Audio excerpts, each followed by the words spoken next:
You walked into the party like you were walking onto a yacht. Your hat strategically dipped below one eye. Your scarf, it was apricot. You had one eye in the mirror as you watched yourself gavotte. And all the girls dreamed that they would be your partner. Well, you're where you should be all the time. But when you're not, you're with an underworld spy or the wife of a close friend. You're so vain, you probably have Venus in Aries. You're so vain, I bet you have Venus in Aries.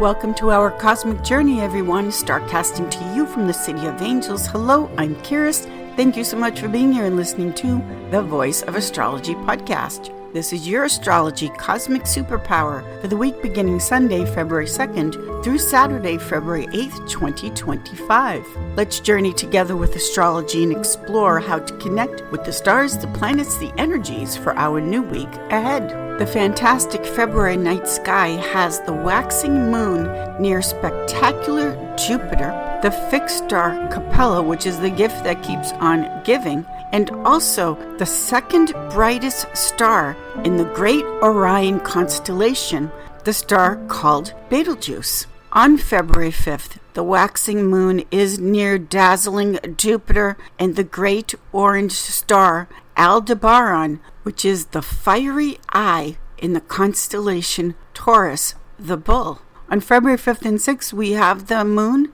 It will occult the star cluster called the Pleiades, also known as the Seven Sisters. And as we start off the week on February 2nd, the moon reaches its perigee. It's the closest to the Earth in its elliptical orbit around the Earth. The 7 original planets first used in astrology, or the OGs as I call them, that you can see without aid of binoculars or telescope, just like the first original astrologers did, they are starting off the week lined up as such. We have the sun in fixed air Aquarius, ruled by Saturn. The moon is in cardinal fire Aries, ruled by Mars. Mercury is now in fixed air Aquarius. Venus is still exalted in the sign of Pisces. Mars is in her fall in cardinal water Cancer. Jupiter is retrograde in Gemini, ruled by Mercury, and Saturn is in Pisces, Pisces being ruled by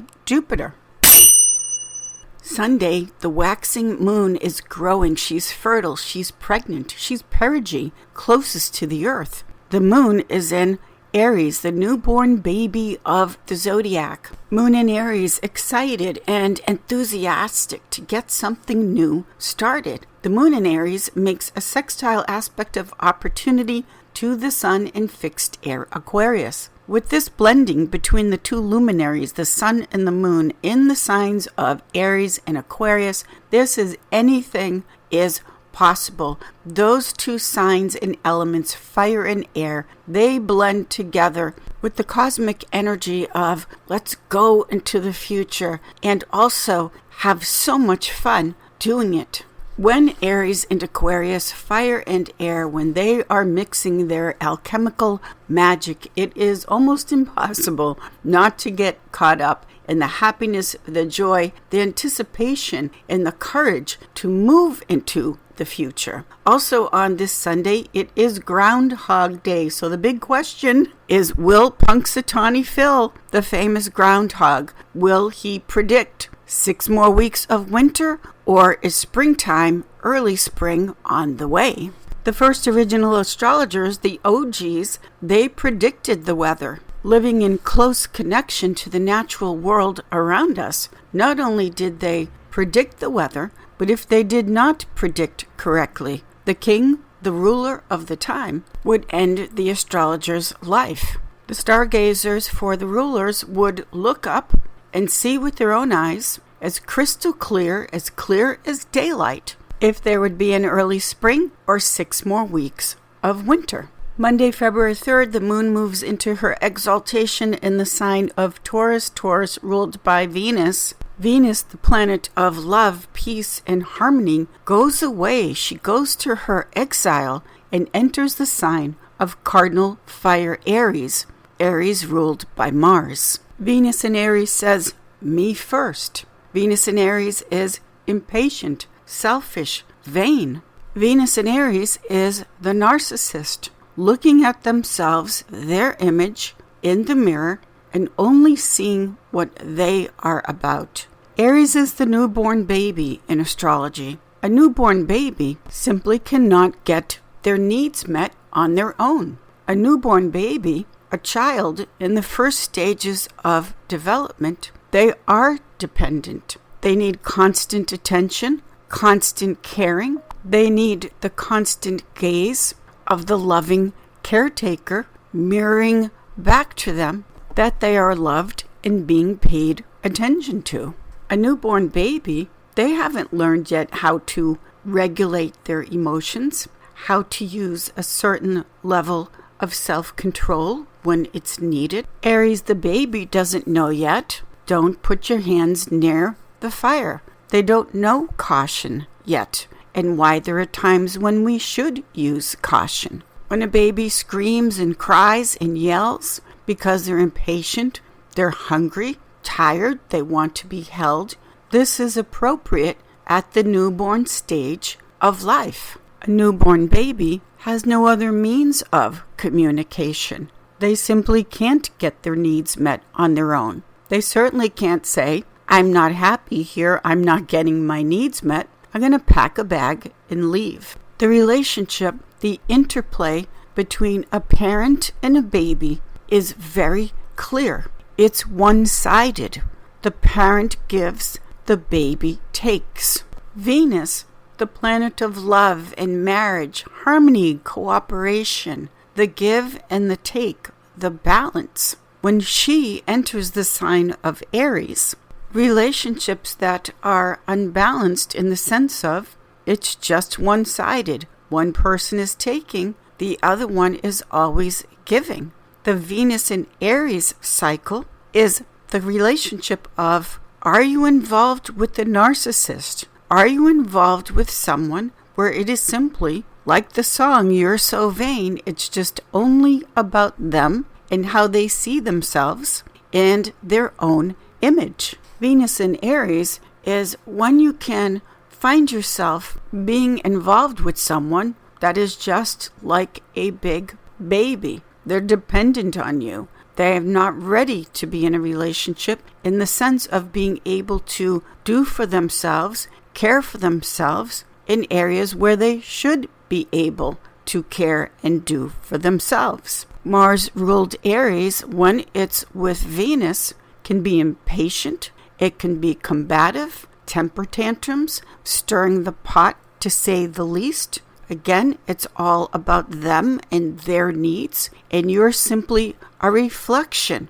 When the planet Mars, which rules Aries, when the planet Mars enters the territory, the domain of Venus, at first it can be very exciting, hot, love at first sight, and throwing caution to the wind. Who cares about what's going to happen tomorrow? We're just going to rush right into this relationship. Venus in Aries isn't thinking about, will this relationship bring me peace of mind? Will we get along? Are we compatible? Is it harmonious? Just like the newborn baby, it's the spur of the moment and what the baby wants and is screaming for. Venus in Aries, like the newborn baby, isn't concerned with, well, if I just have all the junk food and the candy and the sugar, sooner or later, that's going to make me sick. In the beginning with Venus in Aries, all of that sugar, all of that candy and cake is like a high. But then sooner or later,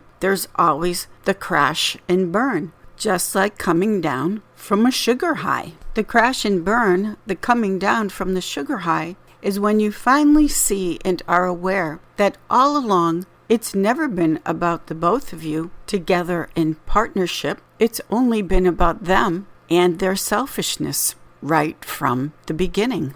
Tuesday, February 4th, we now have Jupiter in its detriment in Gemini, stationing direct. With Jupiter and Venus, the greater and lesser benefics, the planets that want to gift us with beautiful blessings in life, both in their detriment, the furthest away from their natural home placement. What will you take with you when you know you're going to feel like a foreigner in a foreign land? The moon is exalted on the day that Jupiter stations direct. The moon in Taurus makes a square aspect of action to Mercury in fixed air Aquarius, which is freedom, air, liberation.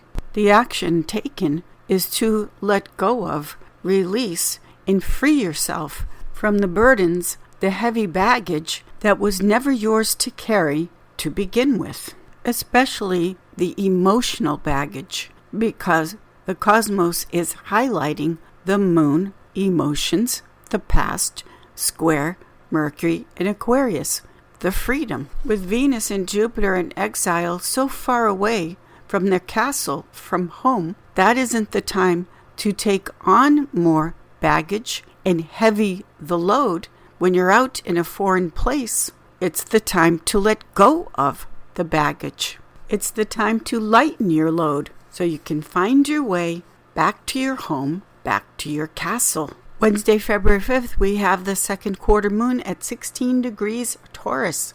The moon in Taurus, as we are moving and growing towards the full moon culmination, makes a sextile aspect to Neptune and Pisces, and also a conjunction to Uranus, now direct in the sign of Taurus. Moon in Taurus conjunct Uranus in Taurus, now direct, is the need to create money, finances, business, success in such a way that it does not harm Mother Nature, the planet. So the creative ideas are flowing as far as businesses and making money that bring in the success.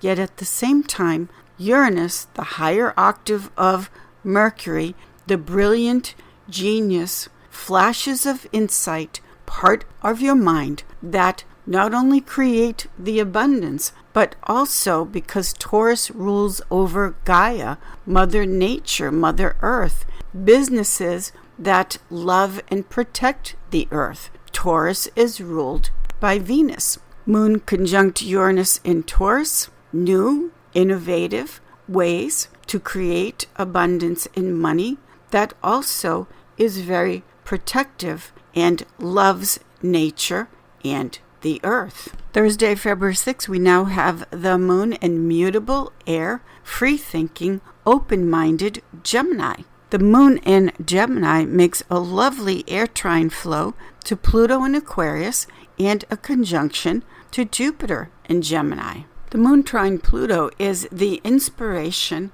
the ideas that are presented to you from things in the past that have always inspired you, things that you have always loved. This is the moon, which is sentimental, memories, the past, and that inspiration from your history inspires you with the trine to Pluto, which is deep, the underworld, as far as how you will create a new, healthier, innovative way of living and creating. The moon trine Pluto isn't about going back to the past and living in the past.